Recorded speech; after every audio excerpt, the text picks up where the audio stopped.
I never meant for this to happen. One stolen moment, one kiss, and suddenly, nothing felt off limits. I should have stopped, but the pull was too strong. Now, there's no going back. What happens when temptation crosses every line you swore you'd never break?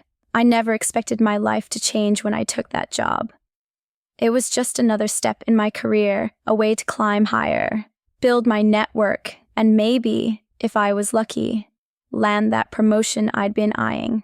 But then I met her.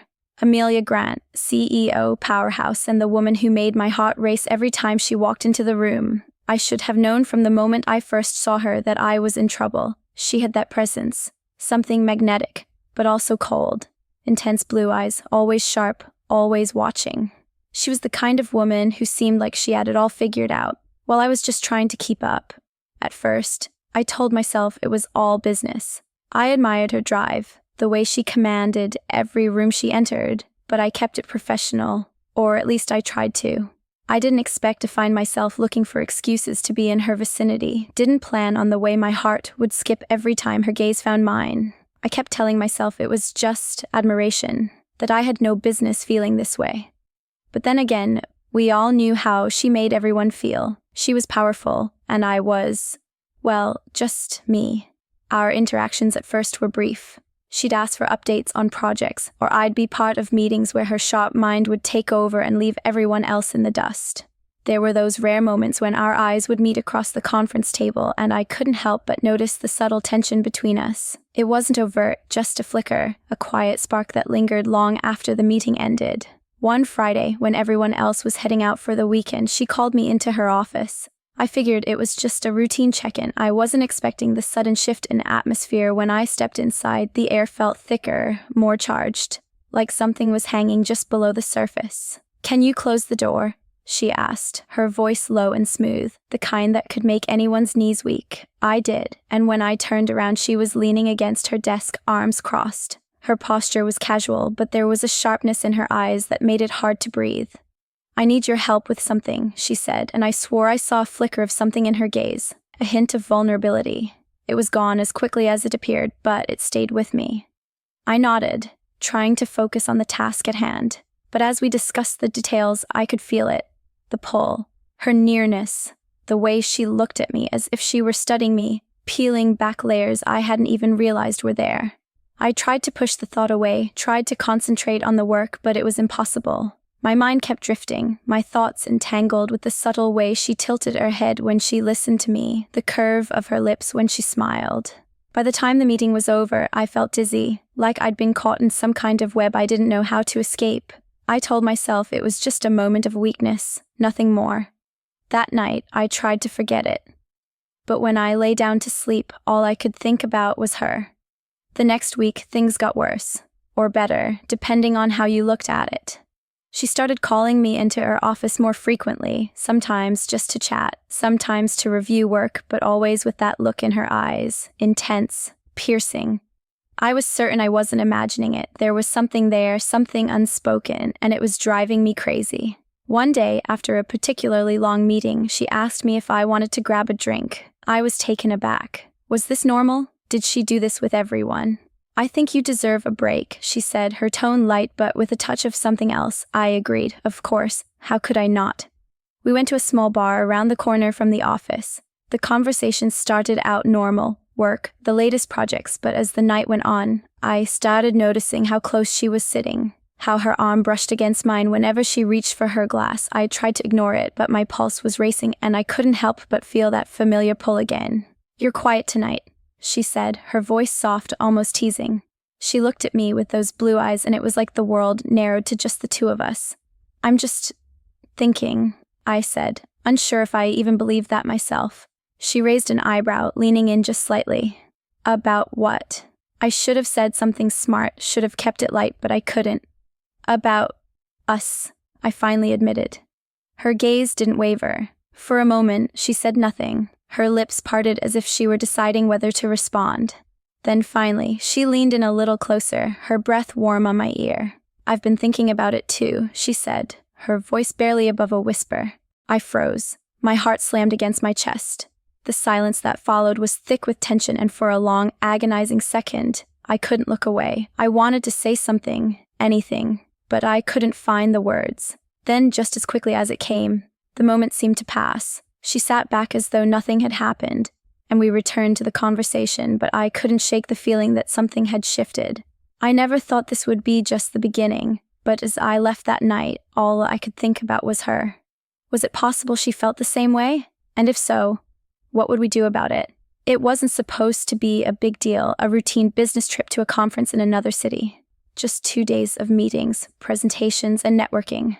But when Amelia suggested we travel together, I could feel the shift in the air. Something unspoken, something that had been simmering between us for weeks, suddenly felt more tangible. This wasn't just work anymore, it was us caught between professionalism and something deeper, something dangerous. The first night we arrived at the hotel, I felt the weight of the tension between us. We'd spent the day in meetings, the kind that kept you on edge, filled with pressure and expectations, but as we stepped into the elevator to go up to our rooms, it was just the two of us, alone. "So, what do you think of the city?" she asked, her voice casual, but her eyes, those piercing blue eyes, never left mine. I shrugged, trying to seem unaffected. "It's nice. A bit too much traffic for my liking."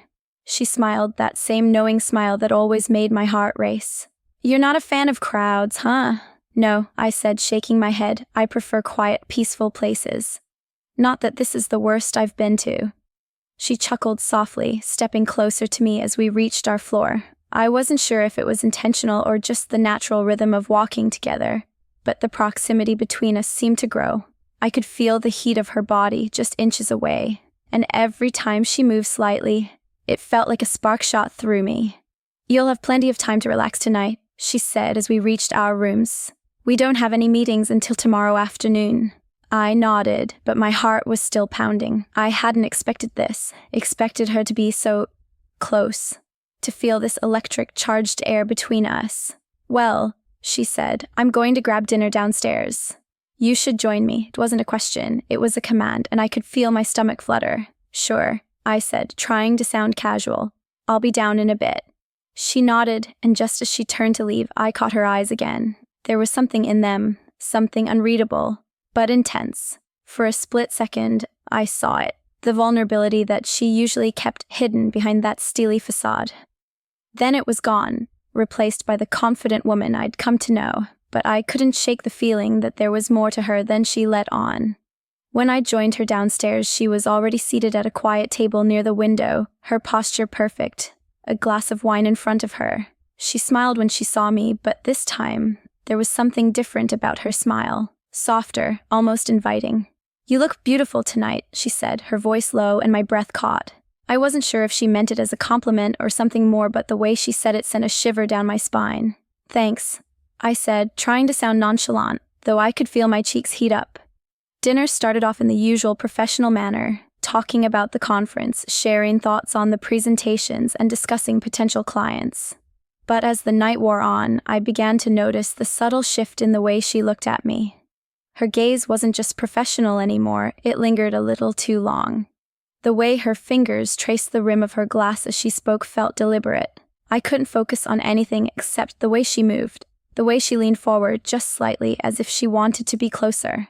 Every word that passed her lips seemed to carry an extra weight, and every time she smiled I felt it deep in my chest. At one point she reached for the bottle of wine to pour herself another glass, and as her fingers brushed mine, something electric shot through me. I could hear my heartbeat in my ears. She didn't pull away right away. Instead, her touch lingered just a moment too long, and when our eyes met again, I felt like the world had stopped moving. "So," she began, her voice softer now, almost a whisper, "I've been thinking about what you said last week. About the way we've been handling things." I swallowed hard, unsure of what she meant. "What do you mean?"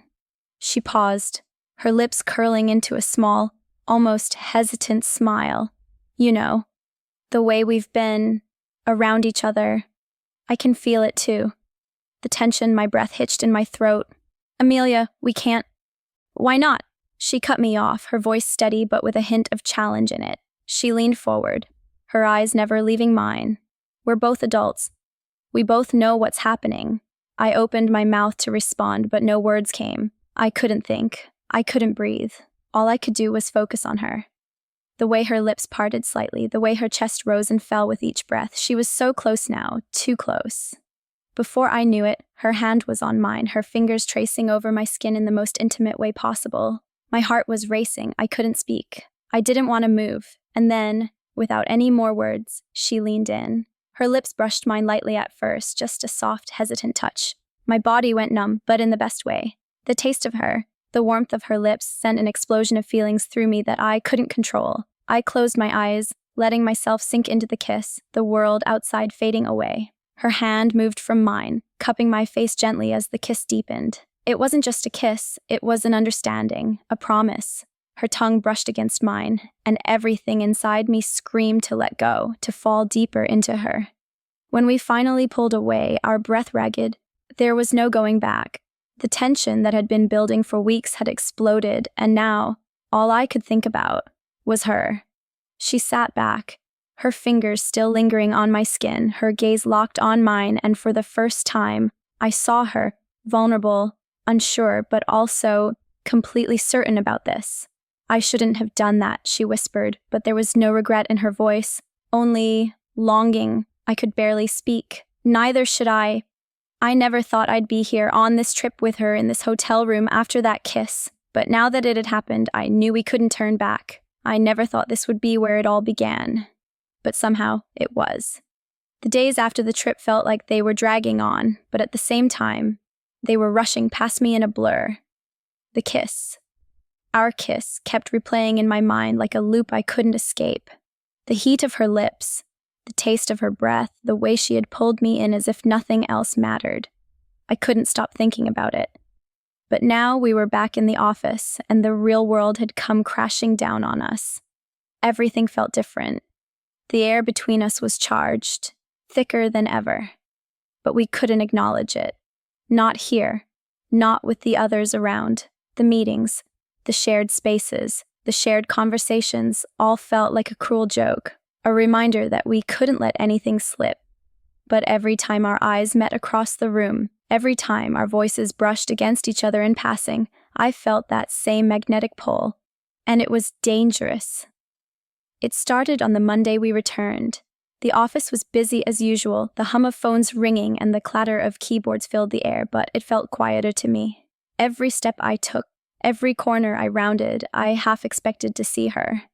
I couldn't shake the feeling that she was watching me, even when she wasn't near. And when she was near, it was unbearable. She called me into her office that afternoon, just the usual, some paperwork to go over, but the moment I stepped inside, I felt it. The change. She was behind her desk, but her posture was different, relaxed, yet still purposeful. The space between us was smaller, and I could feel the intensity of it, thick in the air. "Close the door," she said, her voice low and calm. I obeyed, and the sound of the door clicking shut seemed louder than it should have been. My heart was racing, but I tried to stay composed. I didn't want her to see how much this was affecting me. Not now, not when everyone else was so close. "Take a seat," she motioned to the chair opposite her. But she didn't look at me directly. Her gaze was focused on the papers in front of her, her hands tracing over them absently, but I could tell she wasn't reading anything. She was just stalling, waiting for something, or maybe for me to say something first, but I couldn't. Not yet. My mind was still reeling from that kiss, and here we were, sitting just feet apart with nothing but office walls between us. Her fingers brushed the edge of the papers, and I swore I saw the tiniest tremor in them. I wasn't imagining it. She was just as affected as I was. "I need your input on this report," she said, breaking the silence. Her voice was clipped formal, as if nothing had happened between us. I nodded, trying to focus on the document in front of me, but my mind kept drifting. How could I concentrate on this when all I wanted was to reach across the desk and touch her? I opened the file, pretending to read, but my focus was shot. Every time she shifted, every time her breath changed, I could feel the intensity between us growing. I had to force myself not to look up, but when I did, our eyes met. Just for a second, it was enough to set my pulse racing. Her gaze was hot, her lips parted slightly as if she was about to say something, but she didn't. Instead, she cleared her throat, turning her attention back to the report. "You're not focused," she remarked, her voice sounding sharper now. I started, but my voice cracked. I couldn't form the words. How could I explain that it was her, that she was the reason I couldn't focus? She didn't wait for me to respond. Instead, she stood up, walking toward the window. The back of her blouse clung to her form, the sharpness of her silhouette casting a shadow over the room. Every movement she made felt deliberate, sensual, and I couldn't take my eyes off her. I had to fight the urge to go to her, to touch her. I could almost feel the warmth of her skin from here. She glanced back over her shoulder. "I think we need to talk about this," she said, her voice quieter now but no less intense. "It's becoming harder to ignore, don't you think?" I froze. Did she mean what I thought she meant? The kiss? The pull? My heart thudded in my chest as I took a step toward her. I don't know what you mean," I stammered, but the words felt hollow in my mouth. She knew exactly what I meant. She knew what we were both feeling. She didn't say anything. Instead, she took a step closer to me, closing the gap between us. Her proximity sent a rush of heat through my body, and I had to fight to keep my hands from trembling. She stood there, just inches away, her gaze fixed on mine. The air was thick with unspoken words, the weight of everything we weren't saying pressing down on both of us. "I think you do," she said softly, her voice low but with a firmness that sent a chill down my spine. Her hand reached out, her fingers brushing the side of my arm. The touch was so gentle, but it was enough to make my skin burn. I couldn't breathe. For a moment we stood there, not moving, just locked in this magnetic tension. I wanted to pull away, but I didn't. I wanted to say something, but I couldn't find the words. Instead, I found myself leaning in, ever so slightly, drawn to her like a moth to a flame. But before anything could happen, the door to our office swung open, and a colleague stepped in, completely oblivious to the electric tension that had just crackled between us. "Sorry, am I interrupting?" he asked, glancing at us with a raised eyebrow. Amelia stepped back, immediately pulling her usual professional mask back on. "No, just discussing some work," she said, her tone icy once more. "What's the matter?" I stepped back too, but I couldn't shake the feeling of her presence still lingering, the heat of her touch, the promise of what could have happened. And yet, as I left her office, I felt a strange mix of longing and frustration. I wasn't sure how much longer I could hold myself together. All I knew was that something had shifted, and now that the line had been crossed, there was no going back. I never thought I'd be stuck between these two worlds, professional and personal, but here I was, caught in the tension, unable to turn away. It had been days since that close encounter in Amelia's office.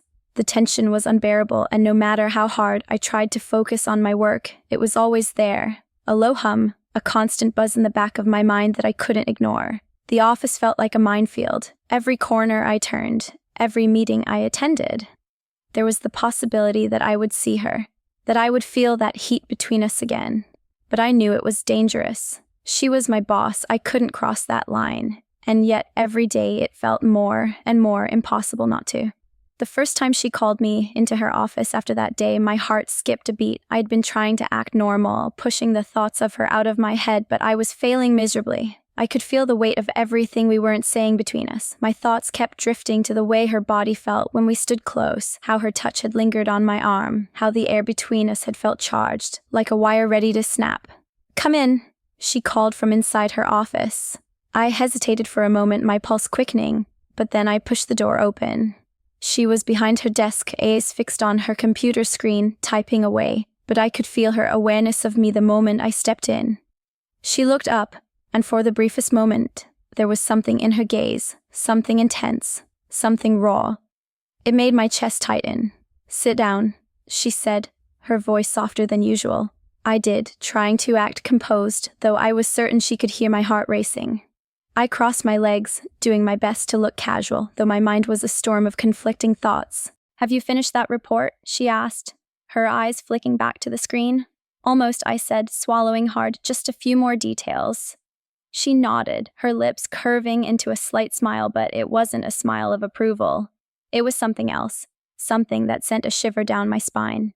"Good," she said, leaning back in her chair, her eyes never leaving mine. "You've been doing good work lately." The compliment was nice, but it felt like more than that. Her voice held something beneath the surface, something that I couldn't quite place, a tension I couldn't ignore.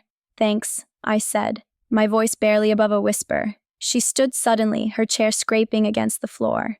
The movement startled me, and before I could even register what was happening, she was standing in front of me, close, too close. I could smell her perfume, the faint scent of lavender, mixed with something warmer, more intimate. My body reacted before my mind could catch up. She reached out and lightly touched my shoulder, her fingers barely grazing the fabric of my shirt, but it felt like a jolt of electricity. I held my breath, frozen in place, unsure of what was happening, unsure of what to do. Her touch lingered just long enough to make my heart race, and then, just as quickly, she pulled her hand back. "I'm sorry," she said, her voice suddenly thick with something unspoken. "I didn't mean to." But I couldn't let her finish the sentence, not now, not after everything that had happened between us. I stood up abruptly, my chair scraping loudly against the floor, and before either of us could think about it, I reached out and pulled her closer. My fingers wrapped around her wrist, and for a moment, neither of us moved, both of us caught in the tension of the moment. I looked into her eyes that were darker now, clouded with desire, and saw the same struggle reflected there. She wasn't pulling away, she was waiting for me to make the next move. I didn't say anything. I didn't need to. I leaned in, closing the distance between us, and for the second time in days, our lips met. This time, there was no hesitation, no barriers, just the heat of our kiss, raw and urgent, as if we both knew that we couldn't fight it anymore. Her hands found my waist, pulling me closer, and I responded in kind, my hands moving to her shoulders, then to her hair, tangling in the strands as I deepened the kiss. The world outside the office ceased to exist. All that mattered was her. The way her body pressed against mine, the warmth of her skin, the fire that burned between us. The kiss felt like it had been building for a lifetime. Every moment of restraint, every stolen glance, every word left unsaid, it had all led to this. And now, in the dim light of her office, there was no turning back. We pulled apart just long enough to catch our breath, our foreheads resting against each other. My chest was heaving, my mind spinning with the weight of what had just happened. "We can't do this," she whispered, but her hands were still on me, her fingers trembling as they brushed against my skin. "This is wrong." "You're my employee," I shook my head, my fingers curling into the fabric of her shirt. "I don't care," I breathed, my voice a little shaky. "I don't care anymore." She let out a shaky laugh, but it wasn't a laugh of amusement. It was a laugh of surrender. "You're right," she murmured, her lips brushing against my neck as she pressed a kiss there, sending a shiver through me. "We can't fight this." Her hands moved to the back of my neck, pulling me closer again, and I gave in, letting her take the lead. My body was on fire, every nerve ending alive with the need to feel her, to be closer to her. And in that moment, I realized that we were no longer just two people working together. We were something else. Something forbidden, something dangerous, but something we both wanted more than anything else. She pulled away, her lips curling into a soft, almost bittersweet smile. "We're playing with fire. You know that." I nodded, my chest still tight. "I know." But I couldn't stop myself. I couldn't stop us. Her fingers trailed down my arm, sending sparks of heat through my skin, and for the first time since this all started, I felt like I was exactly where I was supposed to be, in her arms. It's funny how things change in an instant. 1 minute, you're trapped in the world of rules and boundaries, and the next, you're stepping over lines you never thought you'd cross. But here I was, in her arms, knowing full well that everything had shifted. The weight of the forbidden had lifted, replaced by something else entirely, something that felt both dangerous and right. The weeks following that night in her office were a blur. We could no longer pretend. The tension, the attraction, the electricity between us, it was undeniable. Each glance, each touch, no matter how innocent, seemed to carry 1,000 unspoken words. The secrecy, the thrill of hiding our feelings from the world was intoxicating, but at the same time, it felt like a constant weight, pressing down on us. Still, we made it work. There was no going back now. We found moments, small ones, tucked away from the watchful eyes of the office. A shared lunch in a secluded corner of the cafe, a quiet conversation by the elevator, a hand brushing against mine when no one was looking. Each moment, no matter how brief, made me feel more alive than I'd ever felt before, but it wasn't enough. I wanted more. I needed more, and soon, we both found ourselves taking risks we hadn't considered before. Late-night work sessions where the office was empty save for the two of us. That's when it happened again, our second time together. It was slow, deliberate, and full of the kind of longing that only comes from being denied something you both want but can't have. But we didn't care anymore. I'd thought about what it would be like, the consequences, the fallout, but none of that seemed to matter now. All that mattered was us, and the way she made me feel. The way she looked at me as if I were the only thing in the world. I had never imagined that this was where I'd end up, sitting in her office late at night, lost in her touch, in the intimacy we shared. But even as I reveled in the satisfaction of finally being with her, a part of me still couldn't shake the question that lingered in my mind. What was this? What were we now? That question haunted me as we lay together in the quiet of her office, the city lights flickering outside the window. It was as if the world outside didn't exist anymore, and for the first time in a long time, I felt truly free. But I couldn't deny the uncertainty, the lingering doubt that weighed on my heart. What if this wasn't real? What if it was just a fleeting moment of passion, a mistake we both couldn't undo? I couldn't stop the thought from creeping into my mind.